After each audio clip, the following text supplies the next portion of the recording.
오늘 말씀 제목은요, 주님 주신 능력입니다. 주님 주신 능력. 이 디모데서 안에서의 이 오늘 우리가 읽은 본문은요, 그 바울의 간증이에요. 간증.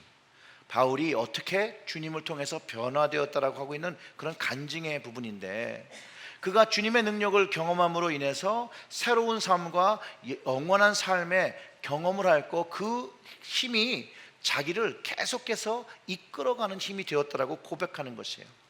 주님을 만나기 전에 바울은요, 다소에서 태어났어요. 베냐민 지파고요, 바리새인이고 상류 가문의 출신이었어요. 날 때부터 로마 시민이었고요, 그리고 공부는 유대인 최고의 석학이라는 가말리엘의 문화생이었어요.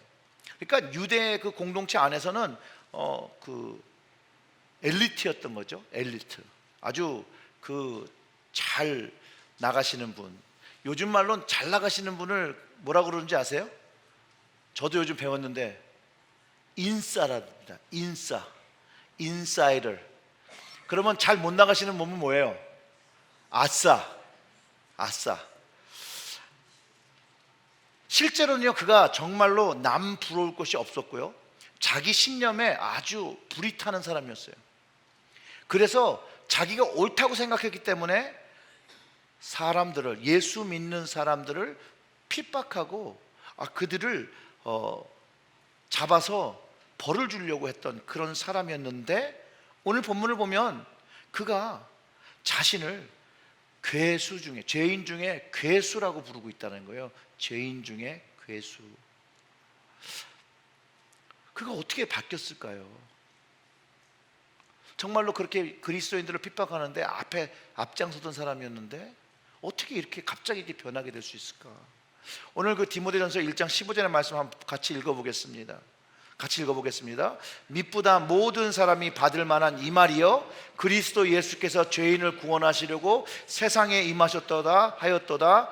죄인 중에 내가 괴수니라. 아멘.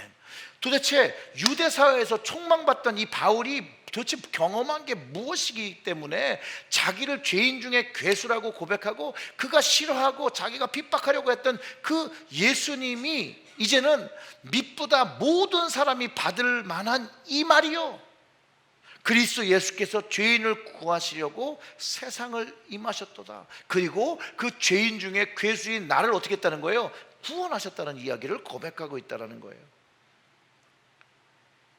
바울은요, 자기 스스로를 13절에서 비방하는 자요, 박해자요, 폭행자라고 스스로가 인정하고 자신의 삶이 잘못되었던 것, 다른 사람들에게 힘들게 하고 어렵게 하고 그런 사람이라고 인정한다는 것이죠. 그런데 그가 주님을 만나고 주님으로 인해서 바뀌었다는 것을 고백하고 있다는 거예요. 그 1장 12절의 말씀을 한번 보겠습니다. 다 같이 읽겠습니다. 나를 능하게 하신 그리스도 예수 우리 주께 내가 감사함은 나를 충성되이 여겨 내게 직분을 맡기심이니. 아멘. 주님을 만나고 자신을 능하게 하셨다는 거예요. 영어로는요, strengthen 했다라고 해요. strengthen 해서 주님의 주신 그 부르심을 할 수 있게 하셨다는 거예요. 그게 능력이라는 거예요. 바울이 받은 그 능력, 그 힘, 그게 무엇인지를 오늘 좀 말씀을 통해서 상고하는 시간을 갖도록 하겠습니다. 먼저 그 능하게 하시니라는 그 strengthen이라는 말은요, 이 원어는 엔디오나모라는 말인데요, 이 말은 과거에 일어난 일을 이야기하는 거예요. 그러니까 그 strengthen 했던 그 일이 무엇이냐, 그가 주님을 만났을 그때를 이야기하고 있는 것을 우리가 알 수 있다는 거예요. 담에서 그 길에서 주님을 인격적으로 만나고 경험된 것을 이야기하죠. 사실 진짜 그날에 바울의 생각과 가치관과 그 믿음이 모두 그날 이후로 바뀌어 버렸어요. 그때 바울이 죄인 중에 괴수라고 자기를 고백하고 주님이 용서하신 것을 체험했고, 이제 주님께서 나를 용서해 주신 것뿐만이 아니라 이제 주님의 일을 자기한테 감당시켜서 하는 그 직분을 주셨던 것, 그것에 감격하고 고백하고 있다는 것이죠. 사도행전 9장에서 일어난 일을 보면 이렇습니다. 주님을 경험하고 그 삶이 바뀌죠. 사실은 다메섹으로는 그리스도인들을 잡아서 예루살렘에 데리고 오려고 하는 혈기와 살기를 가지고 가고 있던 길이었는데 그가 이상한 경험을 하는 거죠. 빛이, 큰 빛과 해보다 더 밝은 빛, 무엇인가 설명할 수 없는 초자연적인 그 빛이 바울에게 비치고 바울이 그 빛이 비춰질 때 엎드렸다라고 성경이 기록하고 있습니다. 그 사도행전의 그 말씀을 9장 3절부터 5절의 말씀을 보면 이렇습니다. 사울이 길을 가다가 다메섹에 가까이 이르더니 호련히 하늘로부터 빛이 그를 둘러 비추니라. 여태까지는 빛을 비춘 거죠. 그런데 4절을 보면 땅에 엎드러져 빛이 비친 후에 그가 땅에 엎드려진다라는 거예요. 그리고 소리를 하나 듣는데 그의 이름을 부르는 소리가 들리는 거예요. 사울아 사울아 내가 어찌하여 나를 박해하거냐 하니까 대답하여 주여 누구시니까 이르되 나는 내가 박해하는 예수라. 일단은 먼저 경험한 빛이 예사의 빛이 아니었고요. 무엇인가 그 빛 안에서 한 음성을 듣는데 그가 그 음성을 듣고 그가 하나님의 음성인 것을 경험하게 되는 거예요. 그리고 그가 떤다라는 것이죠. 사실 떤다는 말은 우리가 읽는 NIV 안에는 없습니다. 그리고 개역 성경 안에는 그 표현이 없는데 사실은 이것이 킹 제임스에는 그 말이 들어가 있어요. 킹 제임스 버전을 보면 그 사도행전 9장 6절을 보면 이렇습니다. 여기는 너는 일어나 시내로 들어가라 이렇게 하잖아요. 그 킹 제임스는 And he trembling astonished said Lord what will thou have me to do. 그가 심히 떨며 주님께 이렇게 물어보는 거예요. 내가 주님을 위해서 무엇을 할 수 있겠습니까? 라는 고백을 하게 되는 장면이 있다라는 것이에요. 그가 그 빛 안에서 음성을 들으며 떨었다라는 것이에요. 근데 실제로요 사람이요 두려움이 엄습하잖아요. 그러면 떱니다. 진짜 그래요. 자기의 의지와 상관없이 떨어요. 그런데 성령이 역사하실 때 하나님의 임재가 있을 때도 사람이 하나님의 임재에 떨게 된다는 거예요. 몸을 떨게 된다는 거예요. 그래서 예배 중에 성령님께서 우리의 마음을 만지실 때 우리의 마음이 막 떨리게 되고 우리의 마음이 감동이 되고 눈물 흘리게 되고 몸도 떨리게 되고 손발이 떨리게 되고 그런다는 것이 그런 것을 경험할 때가 있다라는 것이에요. 자기의 의지와 상관없이 하나님의 임재에 붙잡힐 때 그런 일들이 일어난다는 것이죠. 그 이유가 그가 하나님의 소리를 그 이상한 빛 안에서 그 하나님의 목소리를 듣는 거예요. 너무나도 그 거룩하고 영광의 목소리였는데 유대식 하나님을 부르는 바울의 모습을 발견한다는 거예요. 주여 니시오니까 하나님을 부르는 그 말로 그가 하나님인 것을 자기를 부르는 그 음성이 하나님인 것을 경험하면서 그 하나님을 고백한다는 거예요. 그럴 때 들은 음성이 에고 에이미 예수라는 그 말을 듣는 거죠. 근데 이 말도 너무나 놀라운 게 출애굽기 3장 14절에서 여호와께서 자신이 누구라고 가르치시는 나는 스스로 있는 자라 라고 한 말이라는 거예요. 그가 정통 유대인이었고 배웠던 유대인이기 때문에 바울이 이 목소리를 듣고 이렇게 말씀하시는 것을 듣고 그 예수가 하나님인 것을 경험하게 된다는 거예요. 영적인 것과 자기의 지식에 만나는 그 접지점이라는 거예요. 근데 이 에고 에이미는요 예수님께서 요한복음 속에서 이 말을 자주 사용하세요.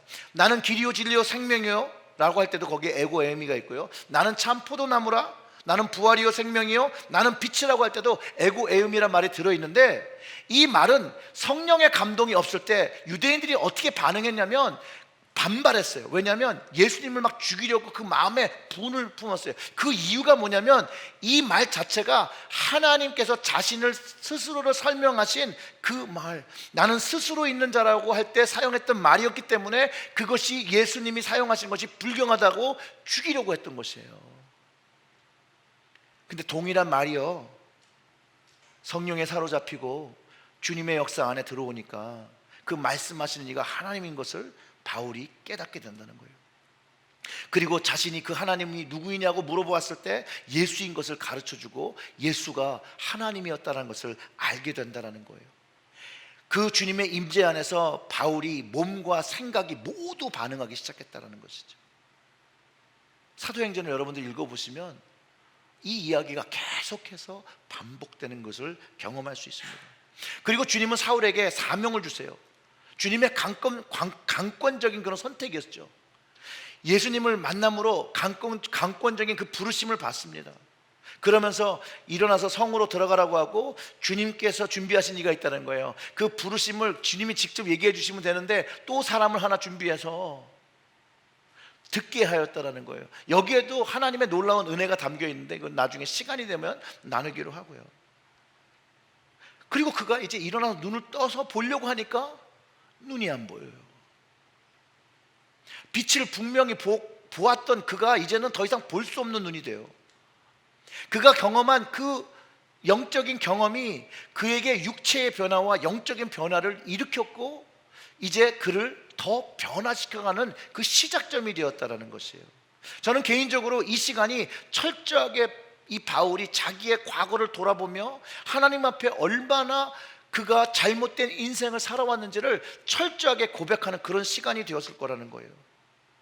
자기가 생각한 그것이 옳다고 생각했던 것이 믿었던 그 신념이 정말로 잘못되어서 하나님의 뜻을 반대하고 예수 그리스도를 믿는 사람들을 핍박했다는 것을 알았을 때, 스데반을 죽였던 그 이야기, 기독교인들을 핍박했던 그 과거의 기억들을 하며 스스로가 죄인 중에 괴수라고 고백한다는 것이에요. 그리고 그때 경험한 주님의 능력이 있는데 그 주님의 능력으로 인해서 그가 오늘날 주님의 복음을 전하는 사람으로 변화되었다라고, 복음을 전하는 원동력이 되었다라고, 그 힘이라고 밝히고 있다라는 것이에요. 그 주님이 주신 능력이 뭐냐면 오늘 말씀 14절을 읽으면 그 능력이 담겨 있습니다. 디모데전서 14장을 우리 다 같이 읽어봅니다.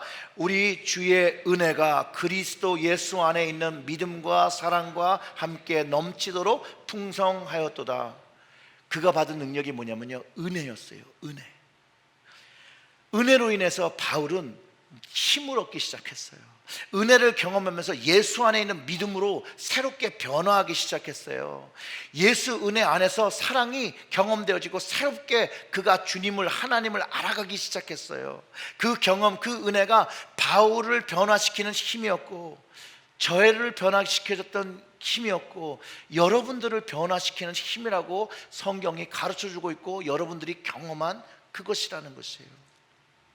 여러분들 잘 아시는 이재철 목사님 계시죠? 그렇죠?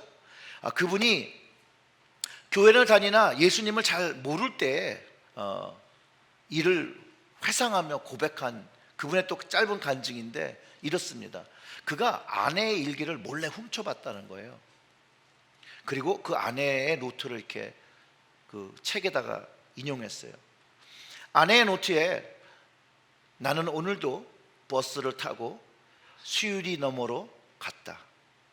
걸으면서 오늘도 어김없이 죽음을 생각했다. 약을 먹고 죽을까? 아니면 손목을 그어서 죽을까? 그러나 그것은 내가 취할 길이 아니었음을 알기에 나를 살리기 위해 십자가에서 돌아가신 주님께, 주님의 뜻을 위해 내게 주신 남편이므로 나는 사랑해야만 한다. 주님 도와주세요. 나의 약함을 주님께서 잘 아시잖아요. 노트 여기저기 눈물로 얼룩져 있었다. 그것을 본 저는 심장이 멎는 것 같았고 저는 노트를 내려놓고 소리 죽여가며 얼마나 울었는지 모릅니다. 제가 이 세상에 태어나서 처음으로 제 자신의 적나라한 실상을 똑바로 발견했기 때문입니다. 아내가 죽음을 생각하던 그 시간에 저는 환락가의 현장에서 오직 쾌락만을 탐닉하던 한심한 남편이었기 때문입니다. 그럼에도 나는 스스로를 이상적인 배우자, 멋진 남편, 괜찮은 남자, 능력 있는 청년, 장래가 촉망되는 사람이라 착각했습니다. 처음으로 제 아내가 불쌍해서 울었습니다. 남편 같지 않은 남편 탓에 얼마나 많은 밤을 지새우며 울었을까. 죽음을 생각할 때 그 마음이 얼마나 아팠을까. 내가 왜 이런 삶을 살고 있을까. 생각하면 생각할수록 저의 영혼은 악취가 진동하는 갈기갈기 찢어진 더러운 걸레 조각처럼 여겨졌습니다. 주님께 버림받은 영혼이라는 생각 때문에 울면서 주님의 이름을 불렀습니다. 이전에는 제 욕망을 채우기 위함이 아니라 처참하고 참담한 제 실상을 알았기 때문에 제 자신에게는 더 이상 소망이 없기에 저는 낮은 마음으로 주님의 이름을 불렀습니다. 그 순간 누군가 등 뒤에서 저를 감싸 안아주었습니다. 매우 포근했습니다. 내가 우는 소리에 잠이 깬 아내가 들어왔나 보다 하고 뒤를 돌아보았으나 아무도 없었습니다. 착각이었나 보다 하고 다시 눈을 감았습니다. 그러자 누군가 재차 포근히 안아주는 것이었습니다. 뒤를 돌아보았지만 역시 아무도 없었습니다. 세 번째로 눈을 감았을 때 제 마음속 깊은 곳에서 세미한 음성이 울리기 시작했습니다. 나의 사랑하는 제철아, 나는 너를 한 번도 버린 적이 없단다. 저는 깜짝 놀랐고 그 음성은 계속되었습니다. 내가 나를 버리던 그 순간에도 나는 줄곧 너와 함께 있었단다. 앞으로도 나는 영원히 너와 함께 할 것이다. 나는 너를 사랑하기 때문이다. 그것은 분명히 주님의 음성이었습니다. 저는 얼마나 감격했는지 모릅니다. 제가 가장 처참한 절망과 비통에서 몸부림치는 그 순간 주의 영이신 성령께서 바로 그 자리에 저와 함께 하시며 당신의 사랑으로 저를 품고 계셨습니다. 성령님께서는 제가 의식하지 못할 때도 언제나 제 곁에 계셨습니다. 그러나 제가 제 자신의 능력을 신봉하는 오만에 빠져 있을 때 성령님께서 제 주인이 되어 주실 수 없었습니다. 하지만 비참한 제 실상을 발견하고 절망 속에서 낮고 낮은 마음으로 주님의 긍휼하심을 간구드릴 때 성령님께서 제 마음에 들어오시어 제 주인이 되어 저를 지배하기 시작했습니다. 그리고 그 순간부터 저는 이상한 힘을 느끼게 되었습니다. 제가 그토록 즐기던 술과 담배가 냄새마저 역겨워진 것도 그날부터입니다. 손에서 떠나가지 않던 트럼프와 화투가 보기도 싫어진 것도 그날부터입니다.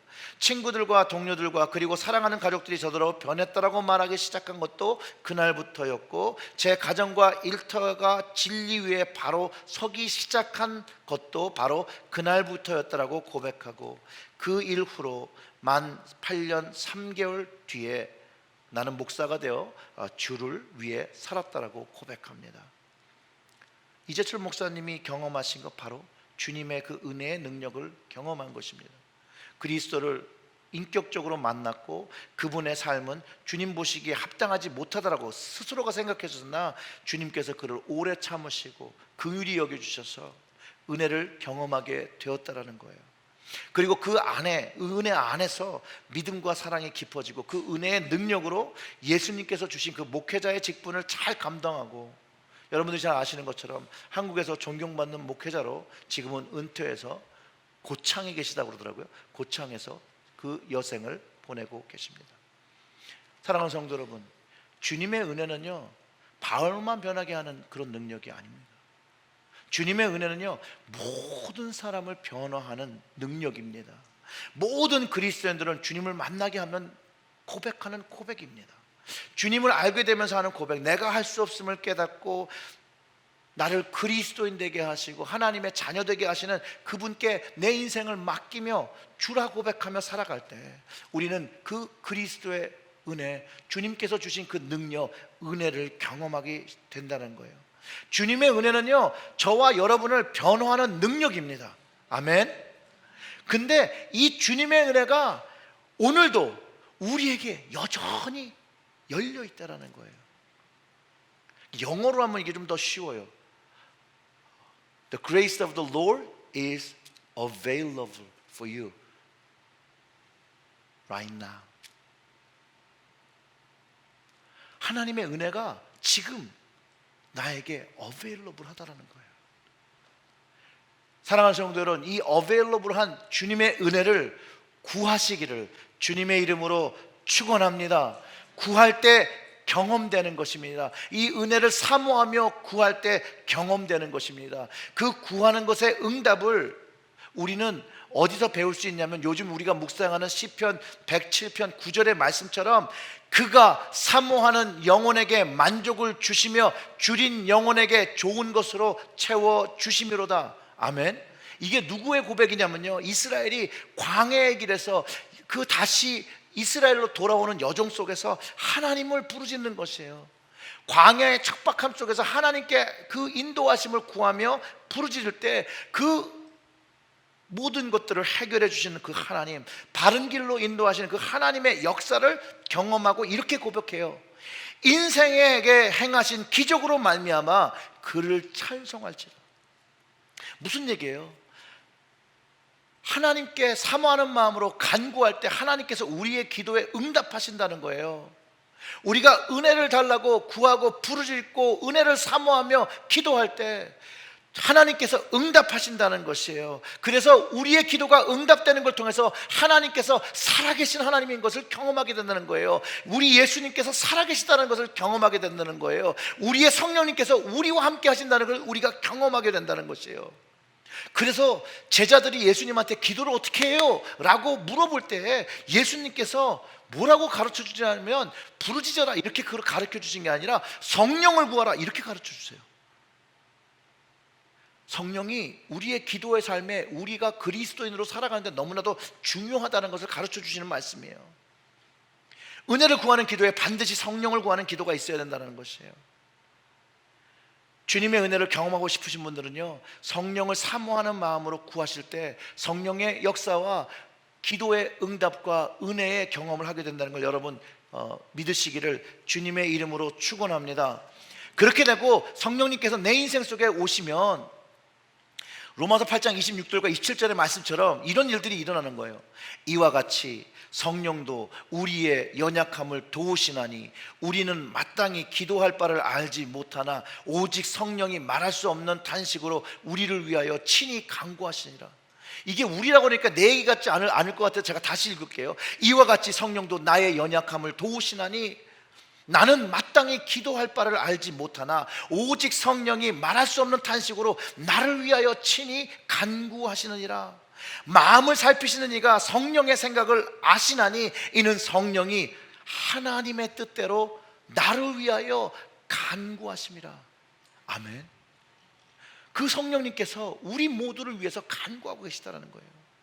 우리가 성령을 구하는 기도를 간절히 부르짖을 때 그 사모하는 영혼의, 그 사모하는 심령에 성령의 임재가 경험되어지고 인생이 바뀌어지는, 바울이 경험했던 그 인생이 경험되어진다는 것이에요. 그리고 성령을 경험할 때 그분이 우리를 위하여 도우시고 가르치신다는 걸 우리가 경험하게 된다는 거예요. 지금은 천국에 가신 오카는 목사님께서 이 성령의 은혜를 갈망하셨던 분이에요. 근데 그분이 성령 체험을 하면 이렇다라는 거예요. 사람들이 신앙생활을 하며 하나님, 저는 왜 이렇게 마음이 답답하고 해결되지 않는 것들이 이렇게 많을까요? 주님, 제 마음에 성령의 기쁨을 주옵소서. 제 마음이 왜 이렇게 시원하지 않습니까? 라고 기도하는 사람에게 성령의 은혜가 임하면 이 기도는 그냥 사라진다는 것이에요. 왜냐하면 그 성령이 오셔서 그 기도의 응답을 이미 해버리기 때문에 그 마음에 그 기도가 사라진다는 것이에요. 마음에 막혔던 것이 그냥 하나님의 성령으로 완전히 뚫어주시니까 그 기도 자체가 바뀔 수밖에 없다는 것이에요. 그러면서 이렇게 말씀하시는 거예요. 오카는 목사님이, 성령 안에는 좋은 것이 다 들어있습니다. 성령 안에는 하나님께서 주고자 하시는 것이 모든 것이 들어있기 때문에 성령의 임재를 경험하고 성령의 충만을 받으면 우리의 삶은 하나님께서 다 해결해 주시기 때문에 단순해진다는 거예요. 우리의 기도가 단순해진다라고. 우리가 갖고 있는 복잡하게 생각하는 모든 문제들이, 복잡한 기도의 모든 문제들이 주님 주시는 능력, 그 성령을 경험함으로 인해서 응답이 되어지고 해결이 되어진다는 거예요. 그게 주님이 주신 성령이라는 거예요. 그래서 예수님께서 하나님 아버지께 우리가 가장 필요한 성령님을 구해 주시겠다라고 말씀하셨던 거예요. 우리가 주님을 믿고 은혜를 경험하며 살기 위해 가장 필요한 것, 그것이 성령의 역사이기 때문에, 우리의 기도를 도우시는 중보하는 영이시기 때문에 먼저 성령을 주시라고 주님께서 말씀하시는 거예요. 요한복음 10장 26절에 그렇게 말씀하셨죠. 보혜사 곧 아버지께서 내 이름으로 보내실 성령, 그가 너희에게 모든 것을 가르치고 내가 너희에게 말한 모든 것을 생각나게 하리라. 주의 이름으로 이 성령을 구해야 되는 거예요. 그러면 주님의 말씀이 우리의 인생 속에서 성령님을 통해서 기억나게 되고 깨달아지게 되면서 그 말씀의 깊이와 주님께서 하신 그것들을 이해하기 시작한다는 거예요. 그냥 단순히 생각으로 이해하는 것이 아니라 몸적으로 경험하는 그런 일들이 주님의 임재 안에서, 성령의 임재 안에서 경험되어진다는 것이에요. 그리고 나면 오늘 말씀 16절을 함께 같이 읽어보겠습니다. 그러나 내가 긍휼을 입은 까닭은 예수 그리스도께서 내가 먼저 일체 오래 참으심을 보이사 후에 주를 믿어 영생을 얻는 자들에게 본이 되게 하려 하심이라. 성령님께서 오시면 주님을 경험함으로 통해서 주님 주시는 능력이 하나 더 생기는데, 그게 뭐냐? 영생이라는 거예요. 영생. 바울이 자신이 긍휼을 입은 이유가, 자기가 비록 살인자였고 포행자였고 핍박자였음에도 주님께서 오래 참으시고 긍휼을 베풀어 주신 이유가, 그가 영원한 심판에 처하지 않고 그가 구원받는 인생, 영생의 길을 경험하게 하려고 하셨다는 것을 그가 체험했다는 것이에요. 요한복음 3장 16절, 여러분들이 잘 아시는 말씀이죠. 하나님이 세상을 이처럼 사랑하사 독생자를 주셨으니 이는 그를 믿는 자마다 멸망치 않고 영생을 얻게 하려 하심이라. 하나님의 뜻은요, 하나님의 뜻은 우리가 처해진 사망에서, 멸망에서 예수를 믿고 영생을 얻으라는 것이에요. 이 영생의 소유한 믿음이 우리에게는 능력이라는 것이에요. 영생의 믿음이 우리가 이 땅에서 살아가는 데 있어서 구분되어지는 능력이라는 것이에요. 바울이 이것을 깨달았을 때 그가 그의 인생을 쏟아부으며 주님의 사명을 감당했다는 것이에요. 우리 역시도요, 하나님 나라에서 살아가는 이 영원한 축복을 우리가 진실로 알며 소유하게 될 때 우리의 인생에 변화하기 시작합니다. 그때 주님의 은혜를 경험하고 성령의 역사를 경험하고 기도의 응답을 경험하며 영생의 축복을 누리며 살아가는 그 인생은요, 하나님께서 구분하신 것으로 경험한다는 거예요. 세상 것과는 완전히 다른 그것을 구분한다는 거예요. 바울이 그렇게 고백하잖아요. 주님을 만나기 전에는 자신의 생각과 자신의 신념을 쫓아 살았지만 자기를 능하게 하시는 이 그리스도를 경험한 후에는 자기의 생각과 신념을 버리고 만세의 왕 그 생각과 뜻을 순종하며 살아가는 사람이 되었다라고 선포하는 것이에요. 그래서 빌립보서 3장 8절에 이렇게 고백하고 있어요. 또 모든 것을 해로 여김은 내 주 그리스도 예수를 아는 지식이 가장 고상하기 때문이라. 내가 그를 위하여 모든 것을 잃어버리고 배설물로 여김은 그리스도를 얻고. 이전에 자신들이 가졌던 그 모든 것들을 뭐로 여겨요? 배설물로 여긴대요. 하찮은 것으로 여긴다는 거예요. 좀 더 적나라하게 하면 똥으로 여긴다는 거죠. 그러면서 11절은 어떻게든지 죽은 자 가운데서 부활에 이르려 하노니.